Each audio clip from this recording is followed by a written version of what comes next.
Hey there, and welcome to The Hidden Chest, where I talk about overlooked, underrated, or underappreciated games you might not have tried. Wait a moment, what's that coming up over the horizon? Is it a new game for me to review? The key to enlightenment? A random picture of a guy dressed as a lobster I found on the internet for the sole purpose of having a third thing to list in this comedy segment?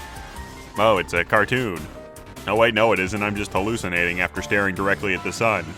And now I'm blind. Steven Universe! I love this show. Honestly, it's one of my favorites currently airing.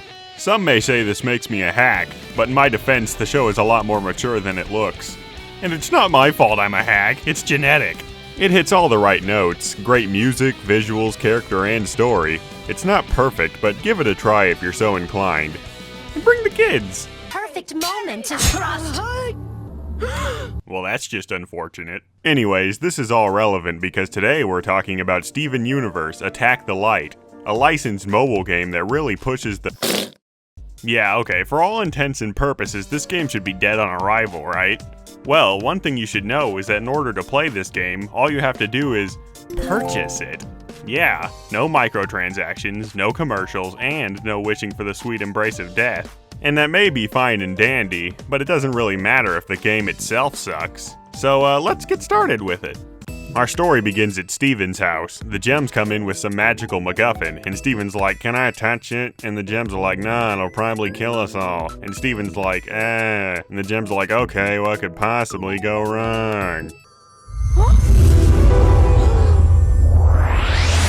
And then they died. Okay, so it isn't exactly winning any Pulitzer Prizes or anything, but it doesn't really need to have a super advanced story. Plus the dialogue is still pretty dang charming, so, Once you start the game, you swipe around the grid-like map system and run into your first enemy, and that's when you realize something. Attack the Light is an RPG inspired by, get this, Paper Mario. And if you're familiar with my first video, then you know that I think Paper Mario is objectively the best thing ever. Ironically, I referenced Steven Universe in that one. Again, it's like poetry, so if they rhyme. So how does this game work? Well, similarly to Paper Mario, when you do a basic attack, you can press the screen with precise timing in order to do extra damage. Later abilities you unlock require even more methods in order to use them. Plus, when an enemy attacks you, if you tap the screen right when they hit, you can get reduced damage.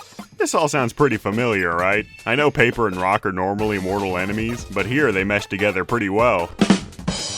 If it's new mechanics you're after, look no further than this game's star system. It allows gems to attack as often as they want in any order, as long as you have the points for it. It's a great mechanic that works well for the mobile platform. My favorite part is that when you have enough stars and health, you can taunt the enemies with synchronized dancing.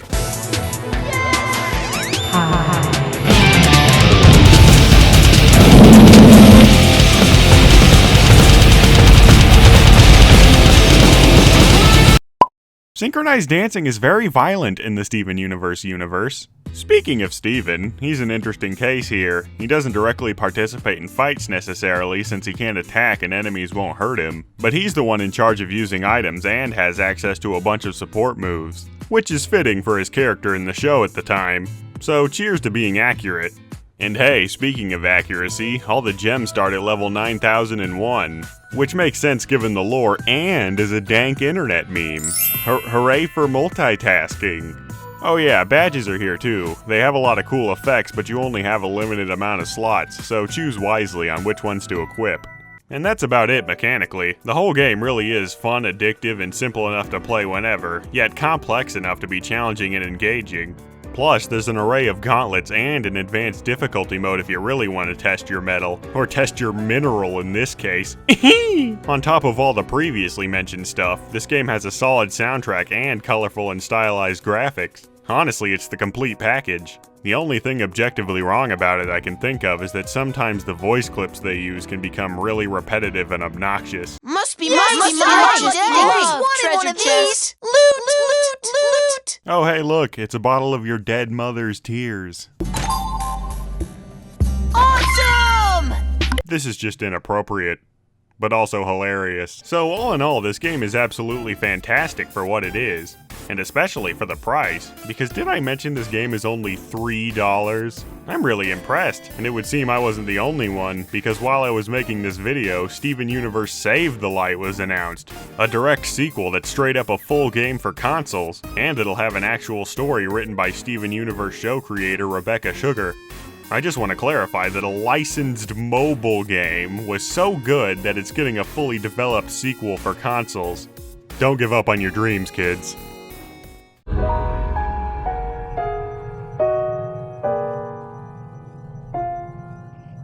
If I could begin to be half of what you think of me, I could do about anything. I could even learn how to love